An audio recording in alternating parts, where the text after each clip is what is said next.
What is good, NBA fans? Welcome into another week of Dropping Dimes. We are in the heart of the NBA Finals. 2 games down. Game 3 is tonight. There's a lot to discuss. Started the show up. There's already a question from Jake Cleveland before the program even started. We got people in the chat already.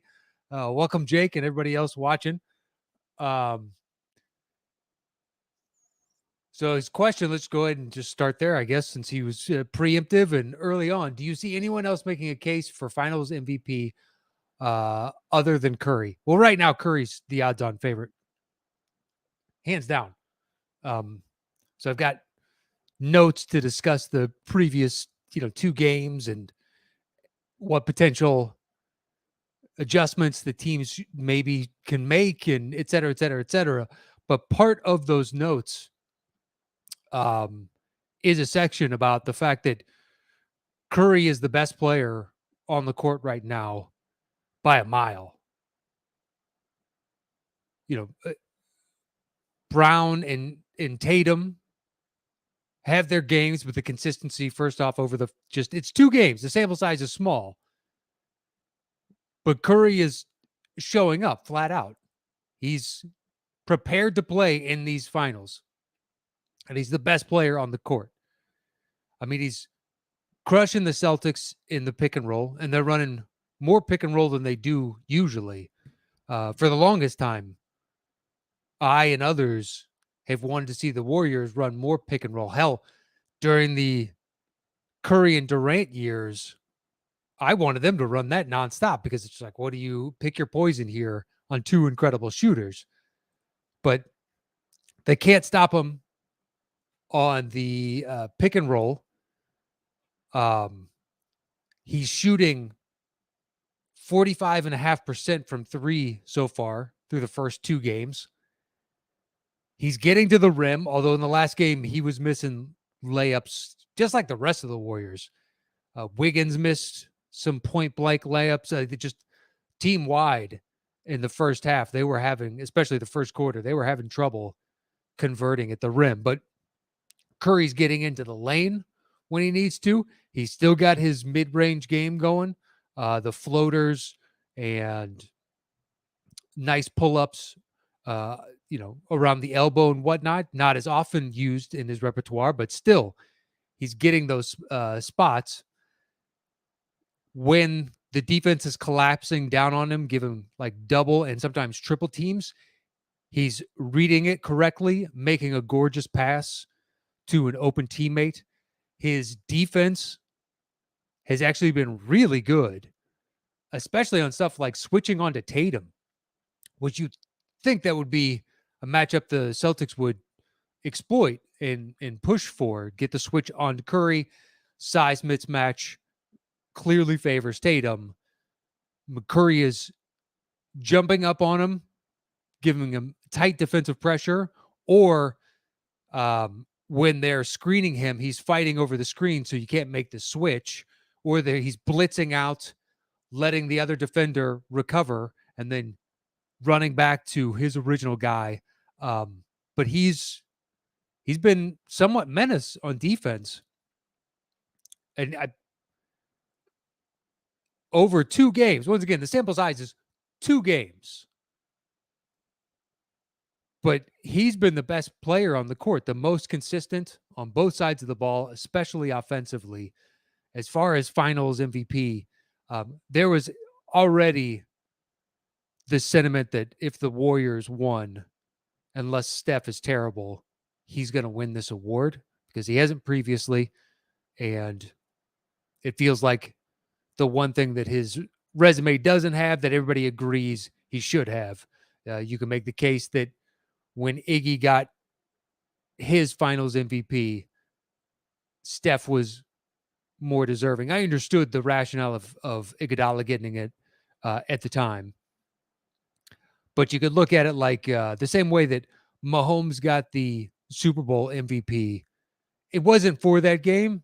It was basically he got that vote for everything that led up to it. They wouldn't be in this position if it wasn't for Mahomes.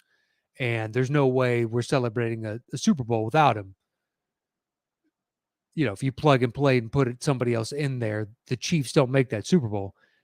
And that first finals MVP that went to Iguodala, I think the case could be made. A, Steph had a good finals. It wasn't like he had a bad finals. But B, you take him off this team, they don't make it. He is the catalyst and the engine of the team. So if the Warriors win, as of right now, the only other Warrior that I think you can make a case for, even though the NBA.com put out their finals MVP odds and they put Jordan Poole in second. And I think that's a stretch. Then they had Looney third. It's like, is this just basically awarding for the previous night's game? But I would have it as Steph and then Draymond are your two most important Warriors and the two most deserving of finals MVP thus far for the Warriors side. On the Celtics side, if they win, I don't know. It really comes down to who closes out. Well, Jaylen Brown, Derek White, or Al Horford would be game one, and game two in the loss, it'd be Tatum. But it's not like there's a lot of consistency. And after that game one, you saw a ton of people crowing about, I knew it. The Celtics are just too much on both sides of the ball for the Warriors. And that can be true. I mean, the statistical models, the advanced analytics, and the betting sharps in Vegas all wildly favor the Celtics. All those big, swaying advanced metrics go towards the Celtics. They do, but do you really anticipate that game one situation happening again for the likes of Derek White and Al Horford? It seems relatively implausible. I mean, the 21 points that White had in game one, it's the second highest point total that he's had in the playoffs in his entirety. He had a 22-point game against Miami. Otherwise, he's scored anywhere from 0 points to 14 points. Now, Horford's 26 is a little bit closer to what he's capable of. He's got one higher. He had a 30-point game against Milwaukee, but then he's also had a 22-point game, 2 20-point games, 2 16-point games. So he's been more consistent overall. So him going off for 26, entirely possible. If White doing it a second time in this series seems highly unlikely. But the Celtics overall, I think, just had a more balanced attack. And, Marcus Smart also had a good game. So you had 4 Celtics really step up, and then Tatum didn't shoot the ball well, but he was still getting guys involved. His assist numbers were really good. And so you take away from that as a Celtics fan, well, our best player didn't have a good game, but our team is so good that everybody else stepped up in his place and played really well. And then in game two, it's like, oh, our best player plays well, and everybody else played pretty poorly. Jaylen Brown started off hot as can be. I think he went 5 of 6 in the first quarter. And then he went 1 of 11 for the rest of the game. Like 0 of 6 in the second quarter, 1 of 5 in the third quarter, and then just played 1 minute and change, like 1 minute, 15 seconds in the fourth. Basically, all the starters were pulled at that point. And then they put in the second units. And because the game was just over, the Warriors came out and just crushed them in the third quarter and ran it up to 23 points, I believe was the high water mark. And you're just like, all right, Udoka threw in the towel and just said, all right, we're moving on. We're gonna look forward to the next game. But right now, so it's tied 1-1. But if you look at it by who's winning the preponderance of the quarters, the Warriors have won 5. The Celtics have, and I would say technically, won 3. But one of the quarters that the Celtics won was the fourth quarter of game 2, where both sides emptied out the end of their bench and put it out there. So that's not representative of the teams as a whole. So in reality, it's 5-2 in the Warriors' favor. And the Celtics need to make, some adjustments. I think the first thing I would do if I were the Celtics is steal a page from the Cavs playbook. Whenever they played the Warriors, they rough Steph up so bad. If you're going to run around screens, we're grabbing you and hooking your arm and making you fight and work 3-4 times harder to get through all these screens. We're throwing elbows. We're playing dirty. And I'm not saying dirty and it's a shitty way to play. I'm saying dirty in that it's the finals. The refs aren't going to call everything, as evidenced by Draymond getting a technical and knowing that it's going to take a lot for the refs to throw me out at this point. It's understanding the mentality of all involved, how the game is going to be officiated. So they're apprehensive, refs are, about blowing the whistle a bunch and making their presence the forefront of the game. Nobody wants to see a finals game where it's the refs dictating entirely the pace and the outcome. So in the finals, it means it's a rougher game. It means you're going to have to play through contact. You're going to have to suffer getting those elbows, those holds, the grabs, just all the small little things that during a regular season game, you'll get the foul call 80% of the time.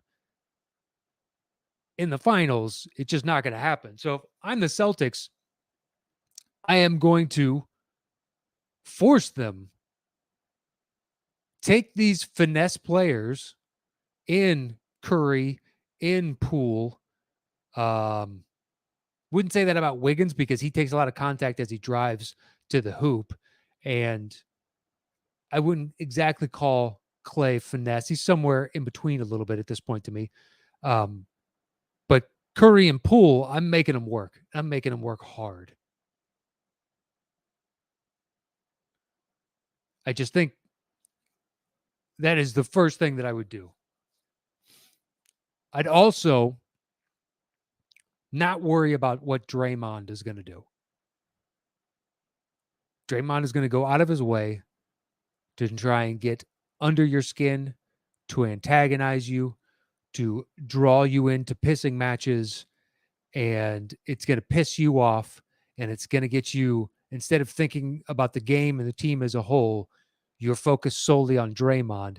And if Draymond gets you to do that, Draymond wins. And the Warriors love it.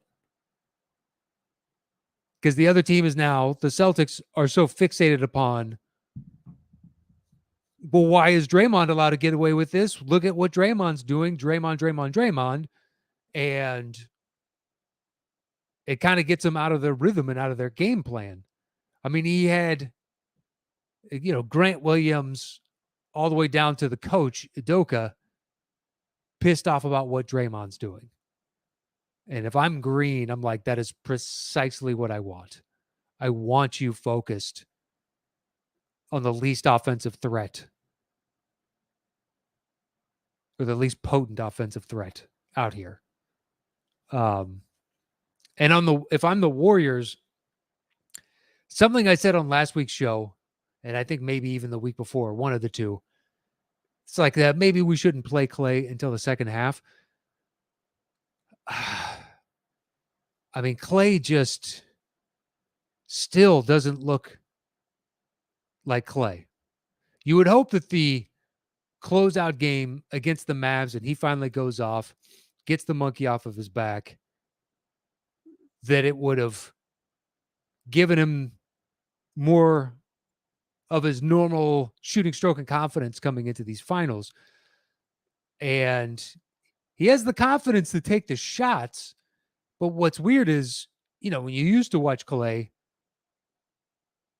you'd say to yourself, as he's going up, that's in. He's squared up, or when he's running, like he is one of the best, if not the best player I've ever seen on just catch and shoot. Run around the screen, immediately catch, fire it up.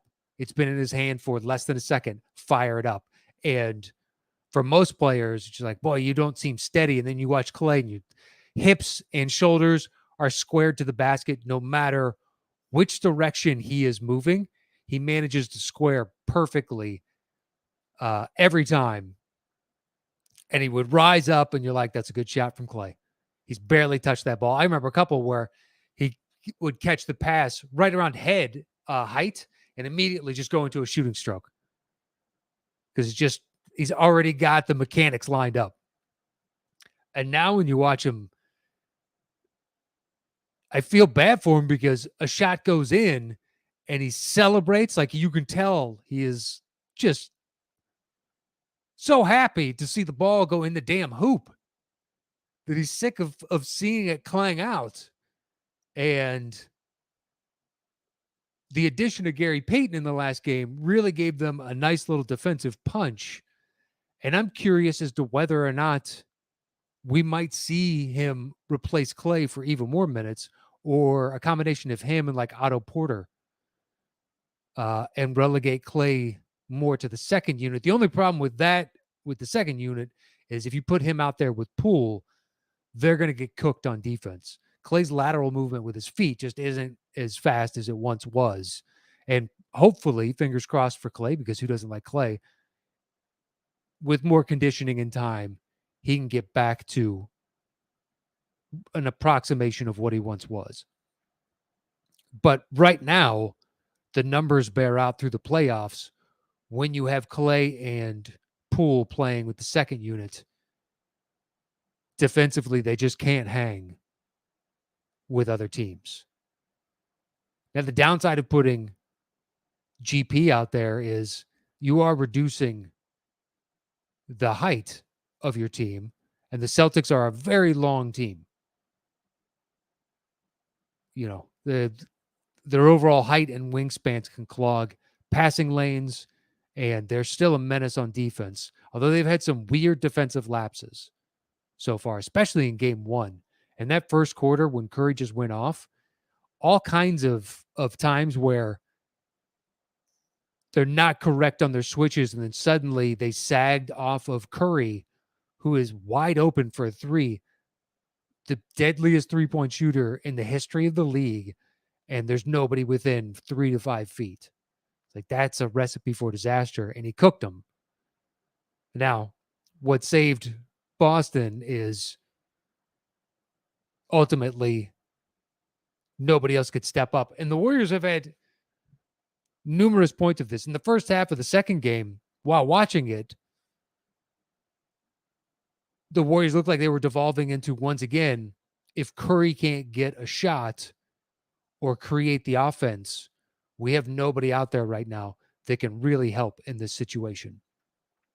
People looked passive and tentative. And I think some of that was what I brought up earlier, not being able to close and finish at the rim. You know, Wiggins missed a couple layups. Curry missed a layup. Curry missed a couple layups. And just uncharacteristically, like, I understand missing every once and again, but they just couldn't get it at a point blank range. And perhaps it was making guys gun shy. But the only consistent player on both sides or for both teams so far has been Curry.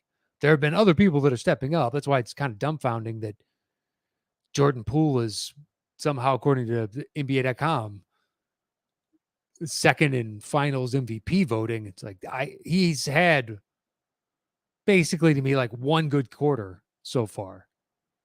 How that enters you into this conversation is beyond me. I don't know. But, you know, the consistency or the lack thereof from all the other Warriors players is concerning for the Warriors. And both sides are right now facing this. Getting the preponderance of their guys out there and comfortable. It's only been 2 games, though. For the Celtics, I'd be a little bit concerned. Smart had a bad game in game 2, just a bad game. But my bigger concern is Rob Williams already looks a little tentative and hesitant at times. And then in the third quarter, with like, what was it, 7.5 minutes left in the third, 8 minutes left in the third, Smart rolled up onto Robert Williams' surgically repaired left knee, and Williams went down and crumpled over and was kind of holding that knee a little bit and got back up and played, but he was limping around for a little while, and he already didn't look 100%. So just exacerbating that injury ever so slightly, it's stuff like that that I think is really detrimental to the Celtics, because if they have to get into their bench, they don't have the bench the Warriors do. Now in the playoffs, your average coach really only goes 7 players deep or so. Sometimes the rotation is 8. Kerr is an anomaly. I mean, you have your starters that have played thus far. Your Dre, Clay, Steph, Wiggins, and Looney. Those are your starters. And then you got GP2 back. You got Jordan Poole. You got Otto Porter. Bielitsa played well in that last game. So you're going more 9, and potentially, Kuminga and Moody would enter into this mix as well, possibly Damian Lee. But the Warriors bench goes deeper, and unlike most coaches, Kerr is willing to be a little bit more flexible in these moments. And some people are raking him over the coals. I've heard it described as Kerr getting cute with his rotations in the finals. And I don't know that's the case, as evidenced by the fact that they've won the majority of the quarters. And I kind of, he's a really good coach, so I'm going to trust in him. But on the flip side, if Robert Williams is hampered, if Udoka needs to get into his bench, well, Grant Williams is already going to play, but Tice is the main big backup, and Tice is kind of limited. And then after we get past Tice, unless you're talking about going to a small lineup where it's Pritchard or Nesmith, they don't have much beyond that they're really going to play. You're going to see some, if you're going to shift away from Tice and go to a small ball, then you're going to have to see some combination of Derek White or Pritchard or Nesmith. But Pritchard, he's going to get hunted on defense, and Nesmith is so up and down. You're going to get a good play from him, good to / great play, followed by a mediocre to terrible play. And it's this ebb and flow with him. He'll do like 2 things back to back that are incredible, and then a third thing that is just boneheaded. And he's a young guy. It's to be expected, but the depth of the Celtics, and given the health issues they've had in the late stages of the playoffs, it's one of the main factors why I like the Warriors better. They have more possible combinations if somebody goes down. Now, if Curry gets hurt, they're toast. But outside of that, they have more flexibility overall.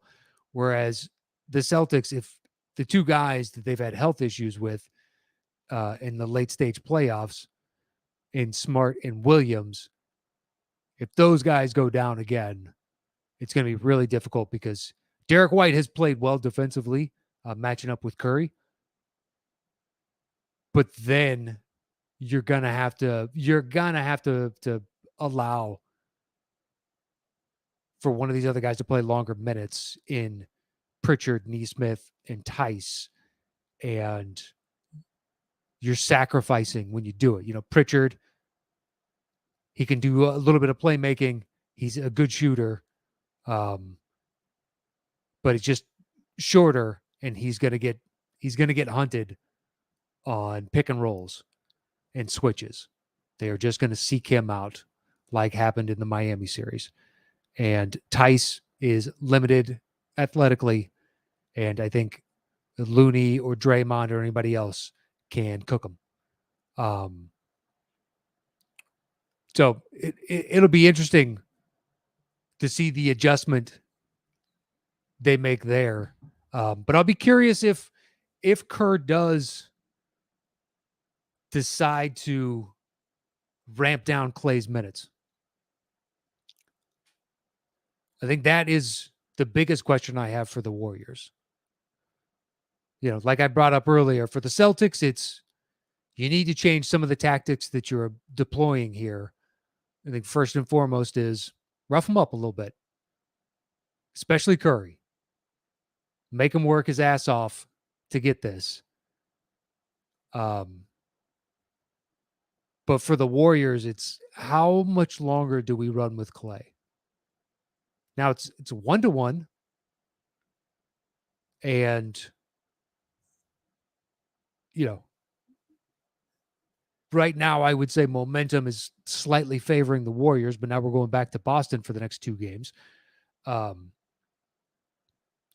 the Warriors, all they need to do is win 1 game in Boston, and they've taken home court advantage back.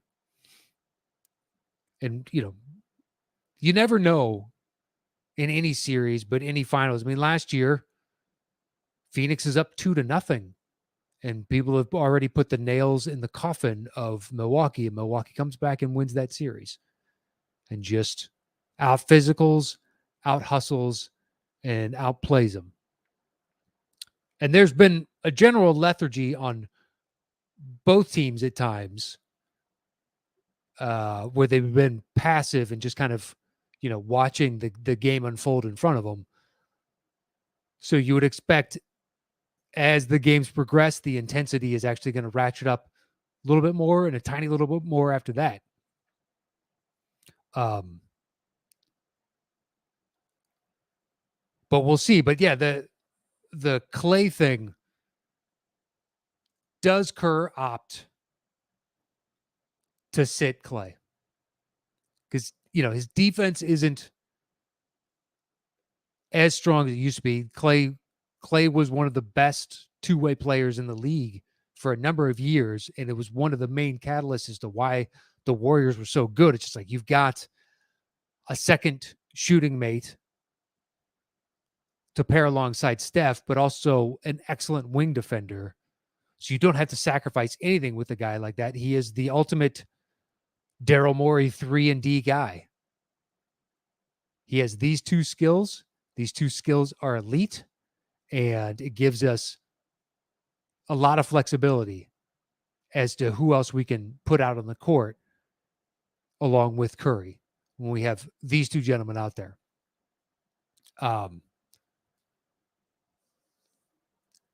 One thing to look for tonight is there is Scott Foster is the lead ref tonight. And, Scott Foster has a tendency to kind of put his imprint onto games. And some people conspiratorially believe that he will exercise the will of what the NBA and its advertising partners would want. And it's, it's network partners more so, and the networks with the advertisers. But what would benefit the league as a whole? There are times they're not wrong. It does look suspicious. And there have been moments over the playoffs this year where it's like, boy, it really seems like the officiating is pushing for a specific outcome here. But we'll see. I don't know what benefits the league more. And that's where I'd put my money if you could determine, this is what Adam Silver and the other owners would prefer. Is it a Boston Game 3 win and then force the onus on the Warriors to win one? Or is it basically we're mirroring? So Boston took Game 1 on the road. So So now the Warriors take game 1 on the road and puts them up 2-1. So then Boston wins the next game. It's 2-2. And we have this back and forth type of situation. I don't know. But it's something to monitor. So let's jump into the chat. Chat has been lively. We're 30 minutes in. I'll see what everybody has to say. Jeremy Bauer says, if Horford plays like he did in game 1, then maybe him for finals MVP. I think that's in reference to Jake Cleveland since he was the first in. Yuri McGarley says, hello, everyone. Hello, Yuri. Oh, Jake, nice enough to say hello back. Riley Pangrass says, maybe if Poole gets hot now after that last game, but I think that's a stretch. I agree. For finals MVP, no. I'd put him in the running for third best Warrior so far, but even that, I think it's like a tie between him, Looney. Wiggins had a better game than him game 1 and has been a little bit more consistent overall, though Poole had the higher watermark in game 2. I don't know. Just the idea that he's somehow, if somebody wants to look up, see what the Vegas odds are right now, of all individuals, but how many ever you can get, 1 through 5, 1 through 10. I'd love to see it. Throw it in the chat if you want to do a Google search right now. I don't want to take the time to clickety clack and then search around because it just makes for dead air and it's kind of boring. So Jake Cleveland says, I'm surprised the Warriors haven't used the elevator play more often. True. And if you don't know what that is, look it up. There are great explanations on YouTube as to numerous different sets that NBA teams run in general, like horns action or drag screens or pin downs or whatever the case is. But it could be a function of pick and rolls working a little bit better for them, so they're using that right now as a focal point in the offense, or perhaps Kerr is holding on to that, much like he did in previous rounds on the defensive side, where he had those games where out of nowhere they're going to run a box and 1, and then 3 plays later switch it to a 2-3, and then a couple plays later switch it to a man, and then from there they go to a 3-2 and just keeps the other offense guessing at all times. Maybe they're holding back a little bit from the playbook and getting the Celtics watching tape of what they've done in the previous games and not game planning for little wrinkles like that. So Thomas Stimson says, what's going on, guys? Series has been all right so far. Need closer games and less runs from each team. I mean, by and large, first half of each game, we're going into halftime, and it's a dead heat between the two. It's not like anybody is out to a huge lead. Now, fourth quarter in game 1, Celtics break it open. Third quarter in game 2, Warriors break it open. But I think as a whole, they've been better games than the conference finals, because the conference finals, it pretty much seemed consistently Team A runs out to a double-digit lead in the first quarter and then keeps that double-digit lead the whole time and just never takes their foot off the other team's throat. Where at least they're trading buckets. One team goes up by 4, another one makes a 3.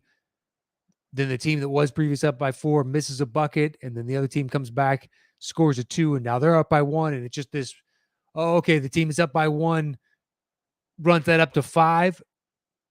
The team down by 5 then cuts it and goes up by 2, and just the ebb and flow back and forth. It's been a little bit more consistent, especially in the first half. And I think if that maintains, we have a greater chance of close games at the end and getting some of those massive highlight type of situations that you want in the finals, where it comes down to the final closing couple minutes. The Celtics just need to be able to stave off the Warriors' third quarter onslaught, which is something they've consistently done in the Kerr era. For whatever reason, they make a couple slight adjustments, and then suddenly they turn into a murderer's row. Not that they didn't have that already with the personnel. It's just they've been holding back. Like, I don't know, but it's something that the Warriors have been consistently good about over the years.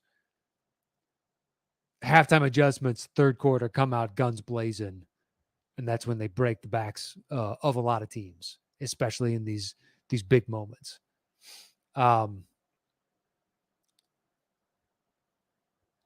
Jake Cleveland asked a question. Yeah, something that I brought up earlier. Do you think roughing up Curry is a good strategy, considering he hasn't been as efficient at the free throw line in these playoffs? Yeah, no, I think in general, just getting him off his game and making him have to work even harder than he already does, and slowing down that offense, throwing a little bit of sand in the gears so it doesn't run as smoothly. Not quite a wrench, because if you throw a wrench in those gears, you're going to get called for a foul. So throw a little sand in there. Make it gritty. Get some dirt, some debris. Something that the ref is not going to call. I think that would be a strategy to employ by the Celtics. And if this were a regular season big game, you'd be like, what is this shit? That's a foul. That's a foul. That's a foul. But as the finals, you'd be like, dude, you got to earn this. This is what legacies are made of. So Riley Pangrass says, he asked about shortening the season. If there's time at the end, we'll get to that, but we're going to stay on finals talk. But it's all right. We got some nice inner chat discussion going on about the shortening of the season. So that's awesome. I love seeing that.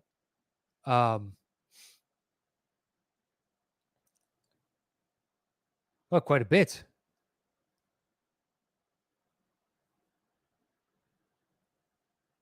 Okay, Rashawn came in. Here are the finals MVP odds. So Curry is the favorite at plus 100, Tatum plus 135. That's obvious. Of the two best players on the two teams are going to be the odds-on favorite, depending on whoever wins. They're more than likely going to get it. Brown is plus 750. Horford is plus 4,000. Smart is plus 5,000. Wiggins is plus 5,000. Green is plus 8,000. Poole is 10,000. Clay is 10,000. Okay, so the NBA.com, I had not looked up to see what the odds are. And thank you to Rashawn. I appreciate that. Which is to be understood. What's interesting is the second warrior you get is Wiggins. And I would say he's been more consistent over 2 games than Poole, but I would give it to Green. He doesn't put up the offensive numbers, but he does everything else. Watching it from that opening tip of getting the jump ball on Horford to watching him switch on defensive coverages, knowing when to be a help defender and knowing when to let his teammate take a guy a one-on-one, rushing at people that are out on the 3-point line and scaring the bejesus out of them. There was one play in the third quarter, right when they were building the momentum of that huge lead, and he ran out on Derek White, and Derek White put the ball on the deck to drive after a pump fake, but he kicked his foot out. And it was just kind of a mental error that he caused, Draymond, that is, on Derek White in that moment. And, Green was just a menace out on the court. And then you add in the psychological stuff that he's doing. He's got Grant Williams pissed off. He's got Tatum pissed off. He's got Ime pissed off. So it has all the Celtics thinking about him on top of he's just been a pest. Yeah, he had that and one in the first half when they really needed a bucket. Um, but it's more so to me the mentality that he brings to the team. A guy, you need somebody that's willing to do the dirty work when you have players, like Curry, Clay, Poole, that are finesse players, um, to get in there and muck things up and to kind of rove around and be a utility defender. If you need somebody on Tatum, not a problem. But if he has to switch on to Robert Williams, he can hold his own. Or, he's a chess piece that you can move around the board on defense. And the nice thing is he is a floor general on both sides of the ball. Like watching him get on the offensive side the ball around the 15 to 18 foot mark and just kind of survey as you watch the beautiful choreography from the Warriors zip around screens, back screens, cuts, pin downs, drag screens, whatever the case is. And Dre is just sitting there watching all the action unfold, and you just trust him. I love when he gets into the little two-man game with Curry. They just do this back and forth, especially when it's numerous pass handoffs and Curry just constantly cutting, back cutting, uh, doing little loop three circles around defenders. And it's just him and Dre constantly passing the ball backwards and forwards, where if it was two other players, you'd be like, what's up with the happy feet? Let's fucking do something here, guys. And you've watched them do it enough over the years and be like, no, they're waiting for the defense to make a mistake. And more often than not, they figure it out. And then on the defensive side, calling out switches, knowing when to help, when not to, when to blitz, when to sag. It's just really impressive to watch. I would have him as the second choice, as odds favorite. But thank you once again, Rashawn. I appreciate it, because me doing this and then going through trying to find the right site and all that is boring as shit. Wow, this shortening of the season's really got a hell of a discussion. So Jake Cleveland asks, do you think it's a matter of time before Green gets ejected? Well, on technical fouls alone, he's getting close to that anyway. Not quite there yet, but yeah.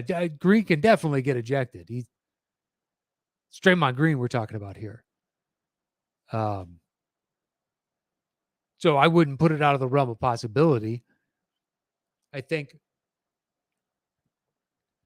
if there was a betting line for that, you might want to look into that one, because they would probably give you decent odds on it. And you put a small little chunk of change down, you make probably a nice return, because it's Draymond, and he's got to be the only player that I would say has even a remote shot at getting tossed. Everybody else is pretty calm, cool, and collected. I guess maybe Grant Williams, but even that, as annoying as he seems, he also seems very respectful at times with the refs, where if he gets animated or something, he'll go up and tell them afterwards, hey, my bad, type of thing. Plus, I don't think he is as comfortable and confident in his position as someone like Draymond is. Draymond knows his place in the hierarchy, knows what he brings to the table, and that he, more than any other Warrior, A, is prone to do it, but B, will get a pass for that to some degree. So Riley Pangrass, answers, I think the refs will try they're best not to kick him out. But if he does get ejected, 2 technicals, that'll only put him 1 away from a suspension as well. Yeah, he's already skirting that line through the playoffs. So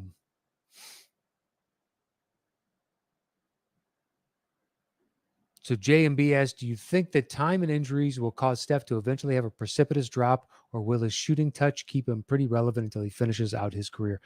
Well, that's like a shortened season discussion. I guess we can get into that, and then we'll close out with that. I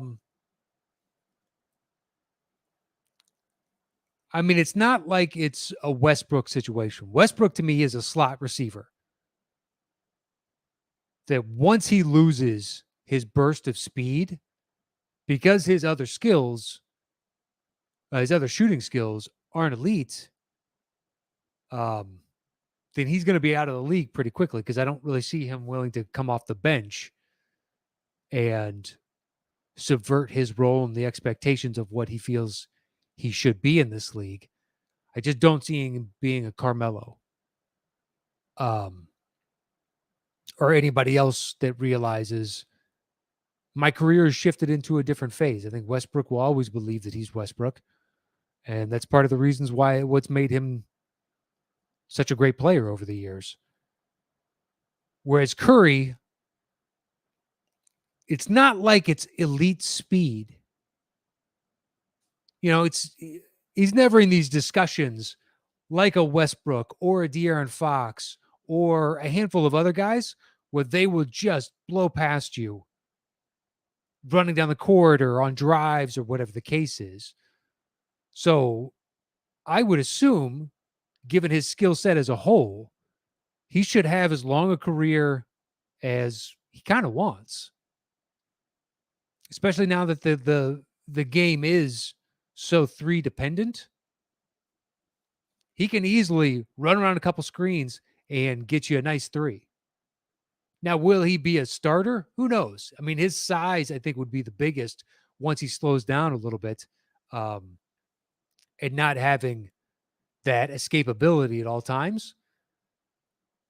But, at his current age, he's playing some of his best basketball that he's ever played. And it's not like he's, some spring chicken. He's 34 years old and he's currently playing some amazing basketball. So if Chris Paul can maintain through these years, I don't foresee why Steph can't. And 34 now, I could see Steph playing another 4 to 6 years.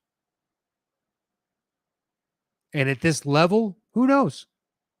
Another 2, 3, like you're just going to have to watch it.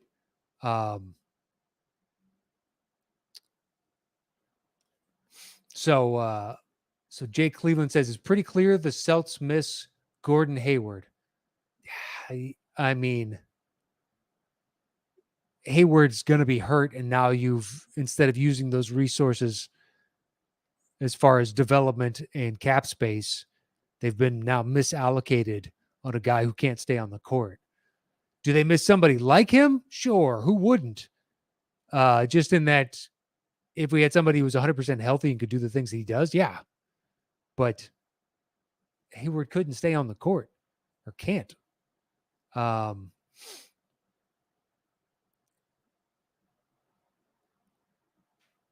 So Rashawn Robinson said, are you for sports gambling in California? It already exists here.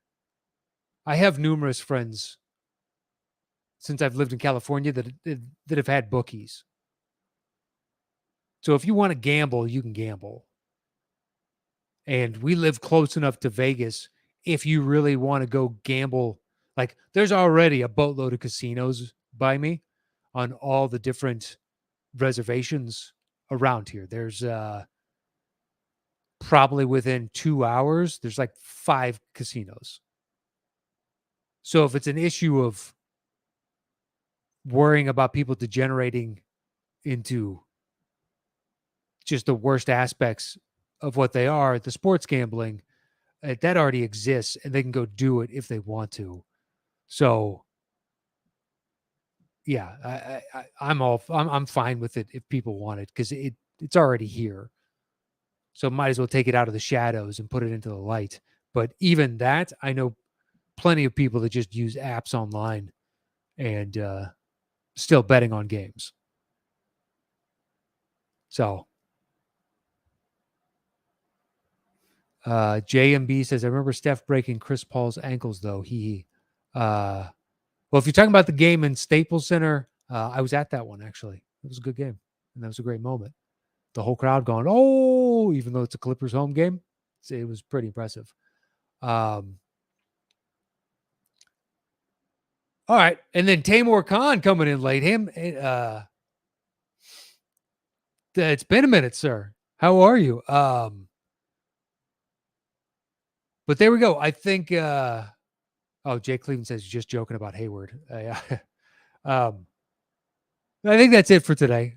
I still like the Warriors to win this series, but the updated odds still maintaining that the public money may be with the Warriors, but the sharps in the advanced analytics are still with the Celtics. So we'll see which one wins out. Just any kind of health issue happens to the Celtics where certain guys have to ramp down their minutes. That's my biggest fear for them. That and the consistency of the two J's. If they can get both those guys to go off in one game more than once, let's say they have two of those, that's going to be difficult for the Warriors to overcome. Although it inevitably should happen at least once in this finals. But we'll see. We'll see. I know I've enjoyed the first two games. I can't wait to watch tonight's. I'm literally recording something, and as soon as I finish recording, the game will be starting, and I'm just going.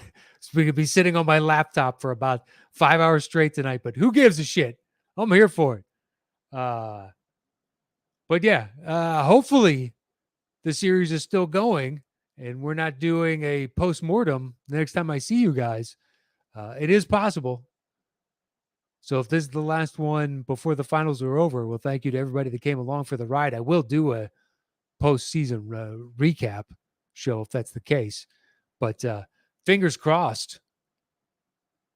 We've got still games to go by the next I see you, which means it's an excellent series at that point.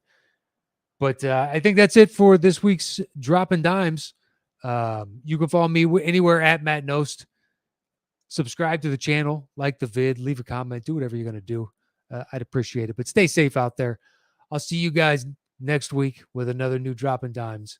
Until then, adios.